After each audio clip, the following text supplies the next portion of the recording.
இந்திய பெண்களிடம் மன்னிப்பு கேட்க வேண்டும் என மகிழா காங்கிரஸ் மாவட்ட தலைவி சுகன்யா செல்வம் தெரிவித்துள்ளார். ராஜஸ்தானில் தேர்தல் பரப்புரையின் போது இந்திய பெண்களின் தாலி குறித்து அவதூறாக பேசிய பிரதமர் மோடியை கண்டித்து மகிழா காங்கிரஸ் கட்சியின் சார்பில் தமிழகம் முழுவதும் கண்டன ஆர்ப்பாட்டம் நடைபெற்று வருகிறது. அதன் ஒரு பகுதியாக சென்னை வள்ளுவர் கோட்டத்தில் மத்திய சென்னை கிழக்கு மாவட்ட மகிழா காங்கிரஸ் தலைவியும் மாமன்ற உறுப்பினருமான சுகன்யா செல்வம் தலைமையில் பிரதமர் மோடியை கண்டித்து கண்டன ஆர்ப்பாட்டம் நடைபெற்றது.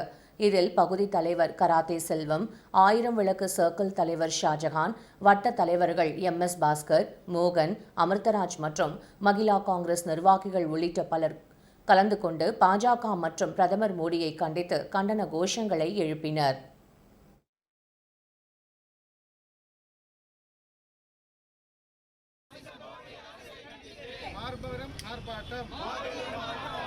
ஆர்ப்பாட்டம் மீது ஆர்ப்பாட்டம், மகளிர் காங்கிரஸ் ஆர்ப்பாட்டம்,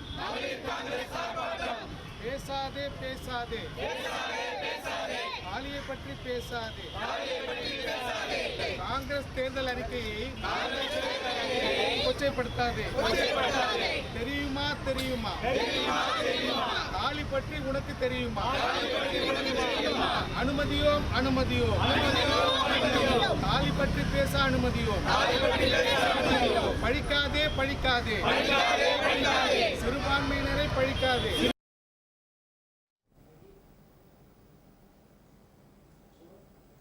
இதனையடுத்து செய்தியாளர்களை சந்தித்த சென்னை கிழக்கு மாவட்ட மகிழா காங்கிரஸ் தலைவி சுகன்யா செல்வம், வட மாநிலத்தின் வெயிலின் தாக்கத்தினால் என்ன பேசுவது என்று தெரியாமல் பிரதமர் மோடி உளறுவதாக தெரிவித்தார்.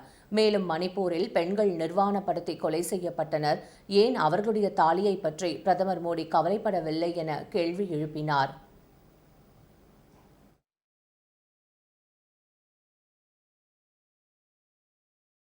மாவட்ட மகிழா காங்கிரஸ் மகளிர் அணி சார்பாக இங்கே போராட்டம் நடத்திட்டு இருக்கோம். தாலிக்கு நீதி கேட்டு இங்க மகளிர் அனைவரும் திரண்டு நாங்க இங்க ஒரு கண்டன ஆர்ப்பாட்டம் நிகழ்த்தி கொண்டிருக்கிறோம். இது என்ன விளைவுன்னு பாத்தீங்கன்னா, நம்மளுடைய பாரத பிரதமர் மோடி அவர்கள் ராஜஸ்தான்ல பிரச்சாரத்தின் போது தாலி காங்கிரஸ் ஆட்சிக்கு வந்தா பெண்களுடைய தாலிலாம் திருடிடுவாங்க, என்னோட தாய்மார்கள் சகோதரிகளுடைய தாலியை நான் பறிக்க விட மாட்டேன்னு சொல்றாரு. எனக்கு ஒன்றும் புரியல.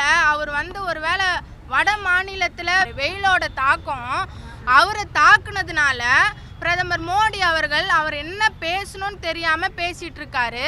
நாங்கள் மகளிர்லாம் கேட்குறோம், நீங்கள் மணிப்பூரில் நிறைய பெண்கள் நிர்வாணமாக்கப்பட்டு சித்திரவதை அனுபவிக்கப்பட்டு அனைவருமே கொலை செய்யப்பட்டிருந்தாங்க. அவங்களுடைய தாலி பற்றிலாம் நீங்கள் கவலைப்படல.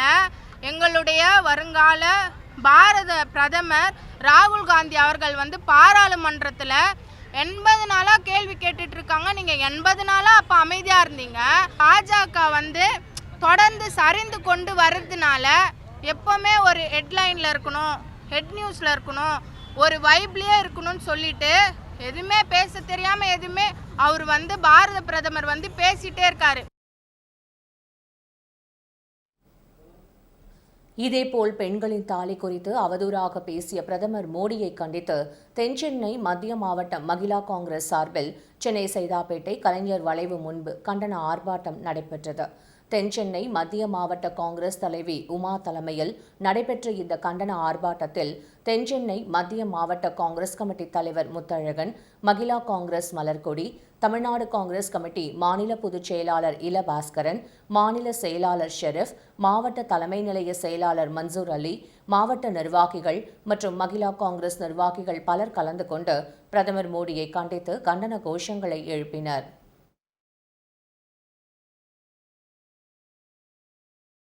இந்துத்துவாவை மட்டுமே அடிப்படையாக வைத்து அரசியல் செய்து வந்த மோடி தோல்வி உறுதி என்ற பயத்திலே இன்று நாட்டிலே கலவரத்தை ஏற்படுத்த வேண்டும் என்ற அடிப்படையிலே இது போன்ற செய்திகளை பெண்களுடைய தாலியை, அதாவது இந்து பெண்களுடைய தாலியை அறுத்து முஸ்லிம் சிறுபான்மையோருக்கு கொடுப்போம் என்று காங்கிரஸ் கட்சி சொல்லியிருக்கிறது என்று சொல்லியிருக்கிறார் என்று சொன்னால், எங்களுடைய தலைவர் மல்லிகார்ஜுன் கார்கே அவர்கள் மிக தெளிவாக சொல்லியிருக்கிறார். எங்களுடைய தேர்தல் அறிக்கையிலே அல்லது எங்களுடைய தலைவர்கள் பேசிய பேச்சிலே எந்த இடத்தில் இது போன்ற ஒரு சொற்கள் நாங்கள் பயன்படுத்தி இருக்கிறோம் என்பதை நான் நேரடியாக உங்களை வந்து சந்திக்கிறேன். சந்திப்பதற்கான அந்த கால நேரத்தை சொல்லுங்கள் என்று கேட்டிருக்கிறார். ஆனால் இந்த ஒரு வார காலமாக எந்த விதமான பதிலும் கிடையாது. இந்த மோடியை பொறுத்தளவிலே ஊருக்கு போகிற இங்கே ஒன்று பேசுவார், கர்நாடகத்தில் பேசுவார், கர்நாடகத்தில் போனால் கர்நாடகத்தில் 2 பாட்டு எழுதி படிப்பார். அதே போல் மகாராஷ்டிராவுக்கு சென்று அங்கே ஒன்று படிப்பார்.